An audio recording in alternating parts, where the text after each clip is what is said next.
আমার আল্লাহ তাআলা বলেছেন, বান্দা শুন,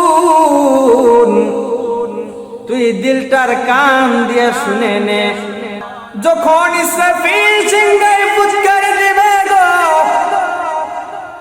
দুনিয়াটা ভেঙে চুরমার হয়ে যাওয়ার পর এই মাটিকে আল্লাহ হুকুম দিয়ে দিবেন, মাটি তোমার মধ্যে থাকা যে সমস্ত জিনিস রয়েছে, চাই সেটা শত শত বছর পূর্বের হোক, সব কিছু তুমি বের করে দাও।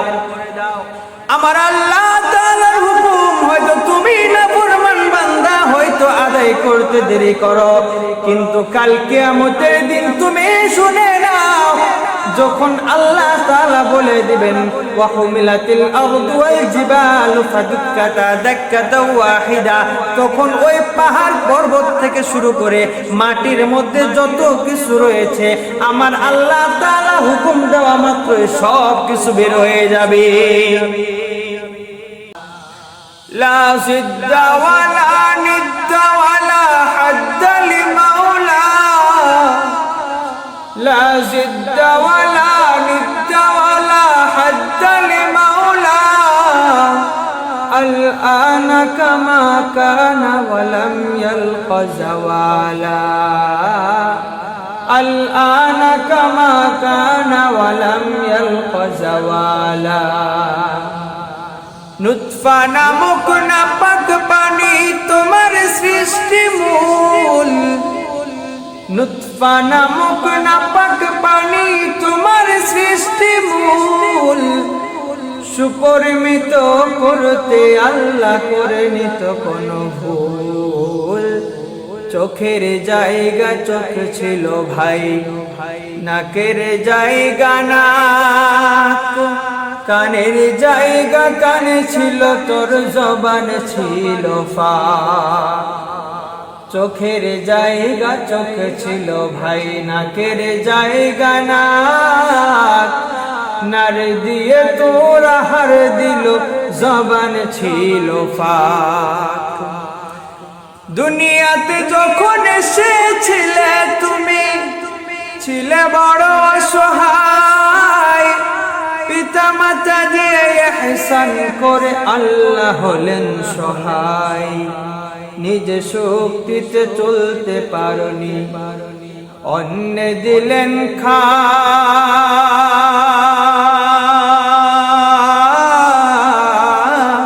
খাও।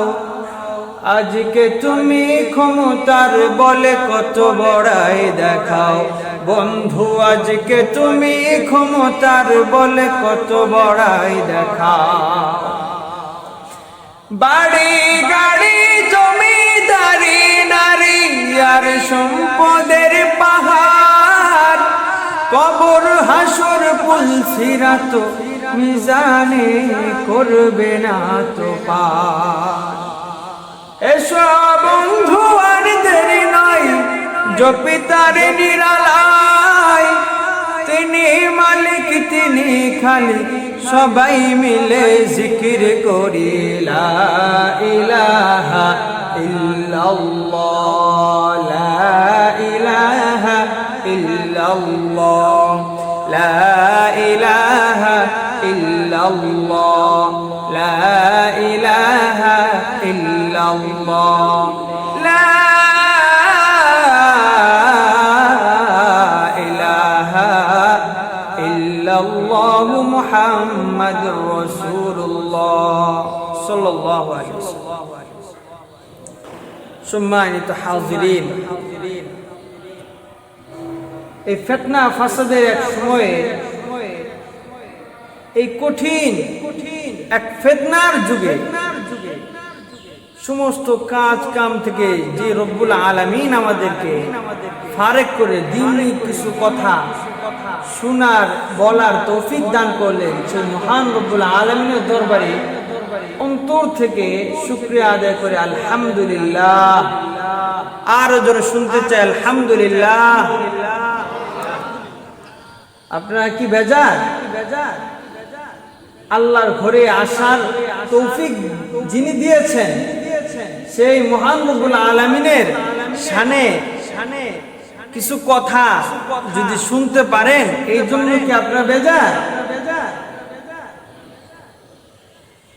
রব্বুল আলামিন কোরআনের মধ্যে বলেছেন, ফাইদা নুফিখা ফিস-সূরি নাফখাতু ওয়াহিদা ওয়া হুমিলাতিল আরদু ওয়াল জিবালু ফাদুক্কাতা দাক্কাতাও ওয়াহিদা ফায়াউমা ইদি ওয়াকাতিল ওয়াকিআ। আমার আল্লাহ তাআলা এই দুনিয়াকে সৃষ্টি করেছেন, এতে কোনো সন্দেহ আছে আপনাদের? রব্বুল আলামিন দুনিয়ার শুরু থেকে আজ পর্যন্ত দুনিয়াটা চলছে এবং দুনিয়ার শেষ আছে না নাই? আরো যারা শুনতে চায়, আছে না নাই? মাশাআল্লাহ, দুনিয়াটা একটা সময় শেষ হয়ে যাবে বন্ধু। এই জন্য আল্লাহ তাআলা সবাইকে বলেছেন, দেখো দুনিয়াটা হলো একটা বাজার মাত্র। মানুষ যখন বাজারের মধ্যে যখন যায়, তার একটা মাকসাদ থাকে, সে বাজার করবে, এই বাজারগুলি নিয়ে বাসায় আসবে, পরে এই জিনিসগুলো তারা খাওয়া দাওয়া করবে। কথা বলেন ঠিক কিনা?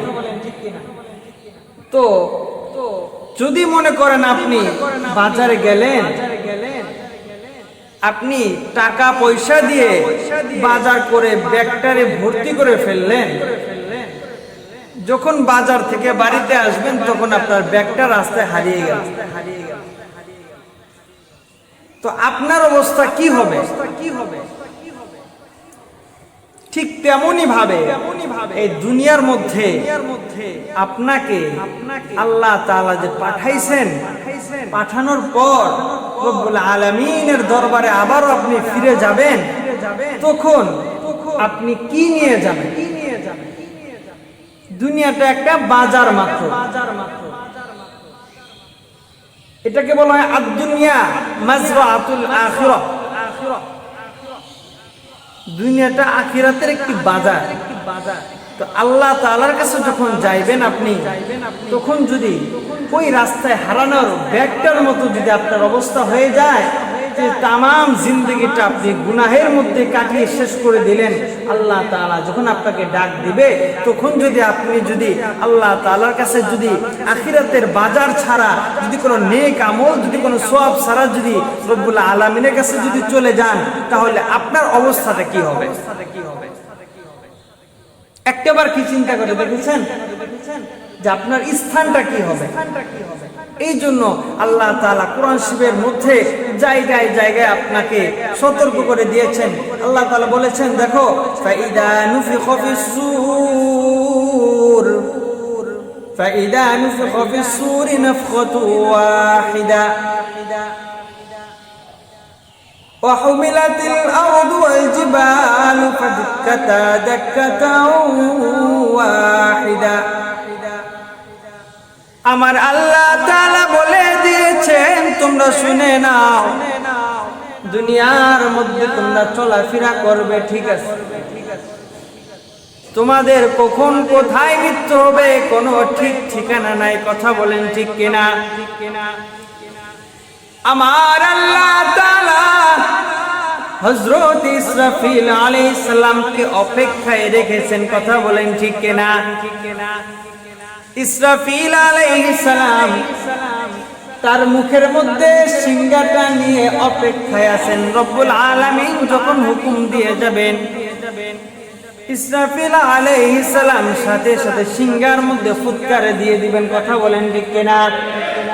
আমার আল্লাহ তাআলা এটাই বলেছেন, ফাইদা নুফিখা ফিস-সূরি নাফখাতু ওয়াহিদা। ইসরাফিল যখন সিংহার মধ্যে একটা বার ফুৎকার দিবে গো, তামাম দুনিয়াটা কেমন হয়ে যাবে আমার আল্লাহ তাআলা বলেছেন, ওয়া হুমিলাতিল আরদু ওয়াল জিবালু ফাদুক্কাতা দাক্কাতাও ওয়াহিদা। বলে এই দুনিয়াটা তখন এমন একটা ধাক্কা দিবে গো, যে পুরা দুনিয়াটা ভেঙে চুরমার হয়ে যাবে। আমার আল্লাহ বলে দেন,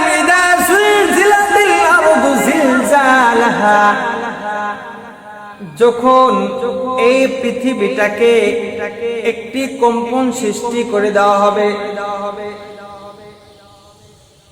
ইদা জুলজিলাতিল আরদু জিলজালাহা ওয়া আখরাজাতিল আরদু আথকালাহা। বন্ধু, তুমি আমি দুনিয়ার বুকে চলাফেরা করি, মানুষ যখন দেখে আশেপাশে কোনো কেউ নাই, মনে করে সে বড় সুযোগ পেয়েছে, তাকে আর কেউ দেখে না। যদি এখানে চুরি চামারি যদি আকাম কুকাম করে, কেউ এটার উত্তর দিতে পারবে না। মানুষ এটা মনে মনে ধারণা করে, গুনাহ করে। কথা বলেন ঠিক কিনা? আমার আল্লাহ তাআলা বলেছেন, বান্দা শুন, তুই দিলটার কান দিয়ে শুনে নে। এমন কোথাও নাই যেখানে তুই কোনো কর্মকাণ্ড করবি আর আমি আল্লাহ তাআলার কাছে খবর আসবে না, এমন কোন স্থান নাই। আমার আল্লাহ বলেছেন, ওয়া আখরাজাতিল আরদু আথকালাহা। যখন ইসরাফিল সিংহায় ফুৎকার দিবে গো, দুনিয়াটা ভেঙে চুরমার হয়ে যাওয়ার পর এই মাটিকে আল্লাহ হুকুম দিয়ে দিবেন, মাটি তোমার মধ্যে থাকা যে সমস্ত জিনিস রয়েছে, চাই সেটা শত শত বছর পূর্বের হোক, সব কিছু তুমি বের করে দাও। আমার আল্লাহ তাআলার হুকুম হয়তো তুমি নাফরমান বান্দা হয়তো আদায় করতে দেরি করো, কিন্তু কাল কিয়ামতের দিন তুমি শুনে নাও, যখন আল্লাহ তাআলা বলে দিবেন, ওয়া হুমিলাতিল আরদু ওয়াল জিবালু ফাদুক্কাতা দাক্কাতাও ওয়াহিদা, তখন ওই পাহাড় পর্বত থেকে শুরু করে মাটির মধ্যে যত কিছু রয়েছে, আমার আল্লাহ তাআলা হুকুম দেওয়া মাত্র সব কিছু বের হয়ে যাবে। বলে কেমন করে বের হবে? শত শত বছর পূর্বের যে লাশগুলি আপনারা দাফন করেছেন, মানুষ জমিনের মধ্যে থাকা অবস্থায় যত খারাপ কাজ করেছে, যত ভালো কাজ করেছে, সব কিছুই এই জমিন বের করে দিবে। তাহলে মানুষ কিসের এত বড়াই, কিসের এত অহংকার করে? আজকে আপনি সমাজের মধ্যে দেখতে পায় মানুষ কিছু স্বর্ণ, কিছু রূপা ইত্যাদির জন্য একে অপরকে হত্যা করেন। কথা বলেন ঠিক কিনা? এমন একটি সময় আসবে তখন মানুষগুলো আফসোস করে বলবে, মালিক,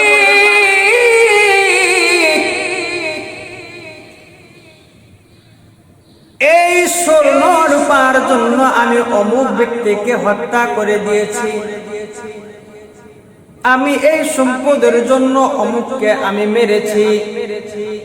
আজকে জমিনের কি হয়ে গেল দেখো না, জমিনের মধ্যে এত কিছু থাকা খনিজ সম্পদ গুলা, যেটা আমরা তালাশ করার পরও খুঁজে বের করতে পারতাম না, আজকে এই জিনিসগুলা জমিন নিজেই বের করে দিয়েছে। আপনি যেই জিনিসের জন্য অপরকে হত্যা করে দিলেন, কালকে দেখবেন এই জিনিসগুলা আপনার সামনে হাজির, কেউ এখানে কোনো হাত দিবে না। কেন হাত দিবে না বন্ধু? কারণ আজকে সবাই সবার মুখে শুধু ইয়া নাফসি ইয়া নাফসি বলে সবাই চিৎকার করতে থাকবে, হায় আফসোস, আমার কি হয়ে গেল, আমার সম্পদগুলো আজকে কেন কাজে আসছে না, আজকে আমি কি করলাম, আমি যে দুনিয়ায় থাকা অবস্থায় কোনো নেক আমল যে করলাম না, আমার কি হয়ে যাবে। তাই বন্ধু, আমি আপনাদেরকে একটি কথাই বলতে চাই, এই দুনিয়াটা হলো আখিরাতের একটি বাজার মাত্র। এই দুনিয়াটা কারো কোনো ফায়দায় আসবে না। একদিন আপনি আমি সবাই ধ্বংস হয়ে যাব, দুনিয়াটা দুনিয়ার মতো থেকে যাবে। যখন আল্লাহ তাআলা হুকুম দিবেন তো সাথে সাথে তামাম দুনিয়াটা ভেঙে চুরমার হয়ে পুরা দুনিয়াটা হাসরের মাঠ হয়ে যাবে, তখন আমার আপনার অবস্থা কি হবে? এই জন্য দুনিয়ায় থাকা অবস্থায় আখিরাতের জন্য কিছু কামাই করার দরকার আছে না নাই? আরো জোরে শুনতে আছে না নাই? তো আখিরাতের জন্য যদি আপনি কিছু করতে চান, তাহলে আপনার চলাফেরা এখন যেরকম আছে এরকম ভাবে যদি আপনি চলেন, তাহলে কি হবে? আমি একটি নিউজ পাইলাম, কুষ্টিয়ার এক যুবক, সে ওই ফুটবল খেলা, ব্রাজিল নামে একটা দল আছে, আপনারা তো জানেন। এই দলের সাপোর্টার ব্রাজিল হেরে যাওয়ার কারণে কুষ্টিয়ার এই যুবকটা আত্মহত্যা করেছে। বলেন না নাউজুবিল্লাহ, আরো জোরে কর না। আমার প্রশ্ন একটাই, যারা ফুটবল খেললো তাদের কোনো লস হয়েছে এখানে? তারা তো ঠিকই তাদের কর্মের ফল পেয়ে গেছেন, কিন্তু এই যুবকটা এমন অন্ধ বিশ্বাসের কারণে সে এই পাপটা যে করলো, এর জন্য দায়ী কে? আজকে যদি বন্ধু এগুলি বাদ দিয়ে যদি আমার আপনার নবী, বিশ্ব নবী মুহাম্মদুর রাসূলুল্লাহ সাল্লাল্লাহু আলাইহি সাল্লামের যদি ইতাআত করত, যদি অনুসরণ যদি করত, তাহলে কি সে এই কাজের মধ্যে কখনো অগ্রসর হতো? আমার আল্লাহ রাসূল সাল্লাল্লাহু আলাইহি সাল্লাম বলেছেন, মান আহাব্বা সুন্নতি ফাকাদ আহাব্বানি ওয়া মান আহাব্বানি কানা মাই ফিল জান্নাহ আও কামা ক্বালা আলাইহিস সালাতু ওয়াস সালাম। রাসূল পাক, আমার আল্লাহ রাসূল ডাক দিয়ে বলে দেন, যদি কোনো ব্যক্তি আমি রাসূলের একটি সুন্নতকে অনুসরণ করে, যদি কোনো ব্যক্তি আমার একটি সুন্নতকে যদি ভালোবাসে গো, সে যেন স্বয়ং আমি রাসূলকে ভালোবাসলো। বলেন না সুবহানাল্লাহ। ওয়া মান আহাব্বানি, আর যে ব্যক্তি আমি মুহাম্মদুর রাসূলকে ভালোবাসলো, কানা মাই ফিল জান্নাহ, সে আমার সাথে জান্নাতের মধ্যে প্রবেশ করবে। বলেন না সুবহানাল্লাহ। আল্লাহ রাসূল জান্নাতের সার্টিফিকেট দিয়ে দিলেন। যে ব্যক্তি আমি রাসূলের একটি সুন্নতকে ভালোবাসে, সে স্বয়ং আমাকে ভালোবাসে, আর যে আমাকে ভালোবাসে সে আমার সাথে জান্নাতে থাকবে। তো আজকে যদি ওই খেলাধুলা বাদ দিয়ে যদি আমার রাসূলের যদি অনুসরণ করত, তাহলে তার মৃত্যু কেমন হতো? মানুষ কেন এত বোকা আমার বুঝে আসে না। কোরআনে পাকে জায়গায় জায়গায় আমার আল্লাহ তাআলা সতর্ক করে দিয়েছেন। আমার রাসূল সাল্লাল্লাহু আলাইহি সাল্লাম জায়গায় জায়গায় হাদিস বলেছেন, লা ইউমিনু আহাদুকুম হাত্তা আকুনা হাব্বা ইলাইহি মিন ওয়ালিদিহি ওয়া ওয়ালাদিহি ওয়ান নাস আজমাইন। আমার আল্লাহ রাসূল সাল্লাল্লাহু আলাইহি সাল্লাম বলেন, লা ইউমিনু আহাদুকুম, তোমাদের মধ্যে কেউ পরিপূর্ণ ঈমানদার হতে পারবে না যতক্ষণ পর্যন্ত না হাত্তা আকুনা হাব্বা ইলাইহি মিন ওয়ালিদিহি ওয়া ওয়ালাদিহি ওয়ান নাস আজমাইন, তার নিজের সন্তান, নিজের পিতামাতা এবং তামাম সব মানুষ থেকে আমি রাসূলকে যতক্ষণ পর্যন্ত না সবচাইতে বেশি ভালোবাসবে, ততক্ষণ পর্যন্ত সে পরিপূর্ণ ঈমানদার হতে পারবে না।